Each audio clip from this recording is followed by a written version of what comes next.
Hello guys, welcome back. அப்போ இந்த video என்னன்னா சிக்குக்கு எப்படி ரிங் போடுறதுங்கிறதா இந்த வீடியோ. ஸோ க்ளோஸ் ரிங் போடுறது தான் இந்த வீடியோவில் எக்ஸ்பிளைன் பண்ண போகிறேன். ஸோ வாங்க வீடியோ பார்க்கலாம்.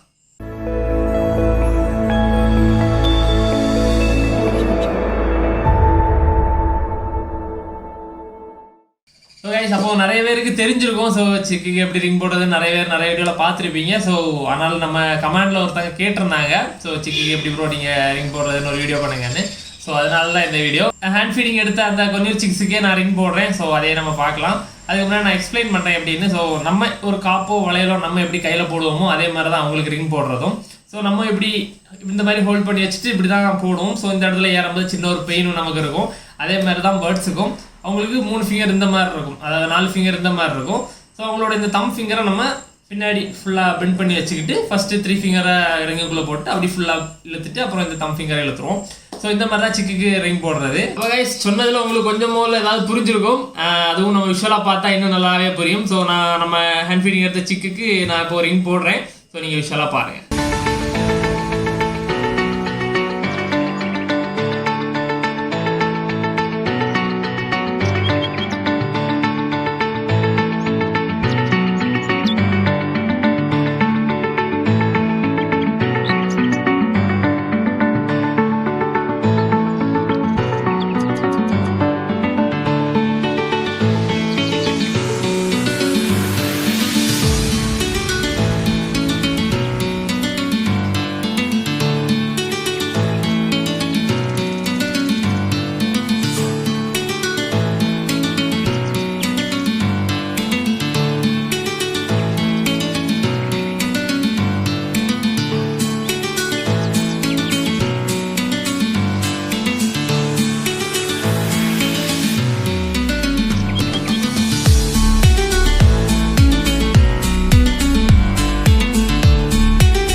ஃபர்ஸ்ட் நம்ம ஜாண்டியா சிக்குக்கு ரிங் போட்டுடலாம். ஸோ இனிதான் இவங்களுக்கு ஃபீட் பண்ணணும்.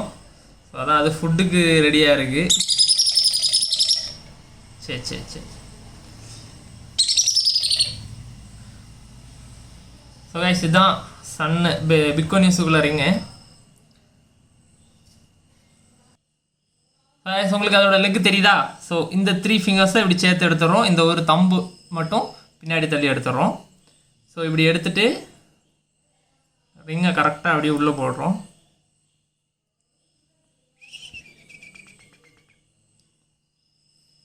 ஸோ அந்த 3 ஃபிங்கருக்குள்ளேயே ரிங்கு ஸ்மூத்தாக உள்ளே போகும். தம்புக்கு மேலே அப்படியே எடுத்துடலாம். ஸோ கொஞ்சம் பெரிய ரிங்காக இருந்துச்சுன்னா தம்புக்கு மேலே வர நம்ம எடுத்துடலாம். ஸோ அந்த தம் ஃபிங்கர் அப்படி வெளியே வந்துடும் அதுவாகவே. ஸோ இவ்வளோ தான் கைஸ் ரிங் போடுறது. ஸோ அதுக்கு காலில் ரிங்கு போட்டாச்சு.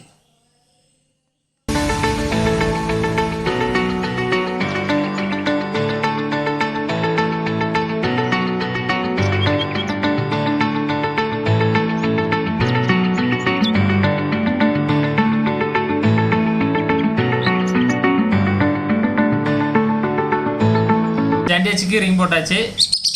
ஸோ ஃபர்ஸ்ட் சிக்கு நான் முதல்ல போட்டேன். ஸோ இது செகண்ட் சிக்கு. ஐஸ் அடுத்து ஸ்மால் கொன்னூருக்கு போடலாம்.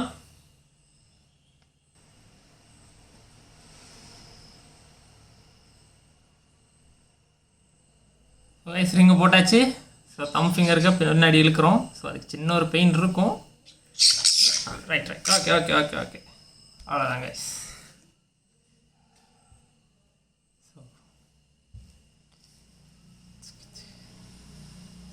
காலில் ரிங்கு போட்டாச்சு.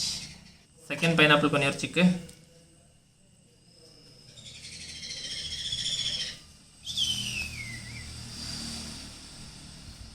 இருடா நான் கொஞ்சம் ஈஸியாக இருக்கிறதுக்காண்டி இப்படி சிக்கை எப்படி ஹோல்ட் பண்ணிடுவேன். அப்போ நமக்கு இன்னொரு கை வச்சு அதோட லெக்கை கரெக்டாக பிடிச்சிடலாம். ஸோ இந்த மாதிரி அதோட லெக்கை ஹோல்ட் பண்ணிட்டா போதும். அந்த 3 ஃபிங்கர்ஸ் தனியாக ஹோல்ட் பண்ணிட்டு அடுத்து ரிங்கை கரெக்டாக உள்ளே போட்டால் போதும்.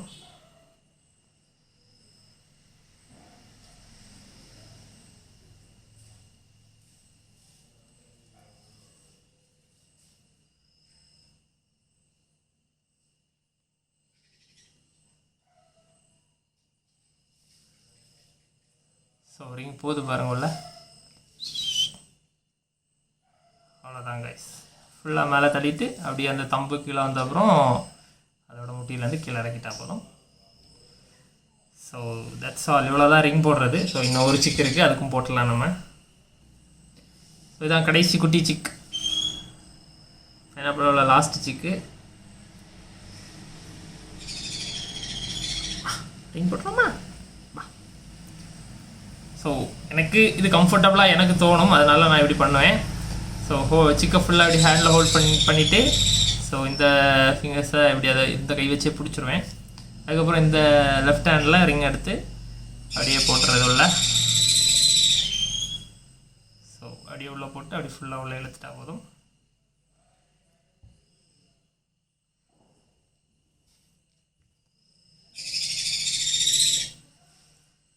கைஸ் இவ்வளோதான் சிக்குக்கு ரிங் போடுறது, இவ்வளோதான் கைஸ். ஸோ இனி தான் இவங்களுக்குலாம் ஃபீட் பண்ணணும். So guys red factor pineapple கொஞ்சம் வரும். ஸோ அதோட ரெட்டு எப்படி வருதுன்னு பாருங்கள்.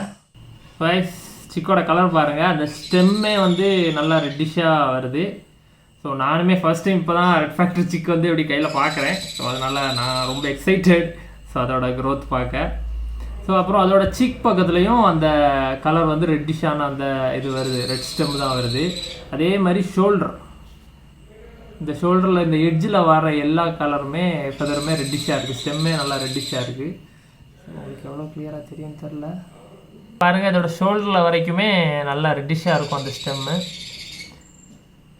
ஸோ நானுமே ஃபர்ஸ்ட் டைம் பார்க்குறேன். ஸோ நானுமே ரொம்ப எக்ஸைட்டட். ஸோ இதோட கலர்ஸ் எப்படி வரும்னு நீங்கள் சிக்கை இப்படி வச்சு பார்க்கும்போது இந்த ஏரியா ஃபுல்லாகவே ரெட்டிஷாக இருக்குது. அதோட ஷோல்டர் எட்ஜும் சேர்ந்து இவ்வளோ ஏரியாவும் நல்லா ரெட்டிஷாக இருக்குது. அப்போ ரிங்கு போடுறது ஓரளவு உங்களுக்கு புரிஞ்சிருக்கும், விஷுவலாகவும் நல்லாவே தெரிஞ்சிருக்கும்னு நினைக்கிறேன். ஸோ பார்க்குறதுக்கு ஸோ அவ்வளோதான், ரொம்ப சிம்பிள் தான். அந்த 3 ஃபிங்கர்ஸ் அதோட சின்ன தம் ஃபிங்கர் மாதிரி இருக்கிறத பின்னாடி தாச்சி வச்சுட்டு மீதி எல்லாம் 3 சேர்த்து பிடிச்சிட்டு அப்படி ரிங்கை உள்ளே போட்டு ஈஸியாக போட்டலாம்.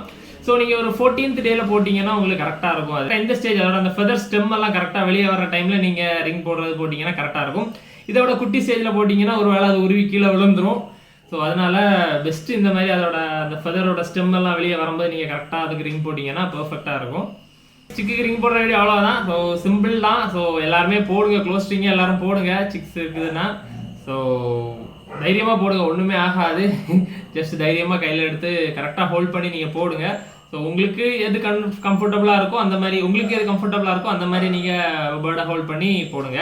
சிலவங்க கீழே வச்சுட்டே அதோட காலை பிடிச்சி போட்டுருவாங்க. ஸோ எனக்கு கையில் வச்சு அப்படி பிடிச்சி போட்டால் கொஞ்சம் கம்ஃபர்டபுளாக இருக்கும். அதுக்கு வந்து ரொம்ப அசையாது கைக்குள்ளே இருக்கும்போது.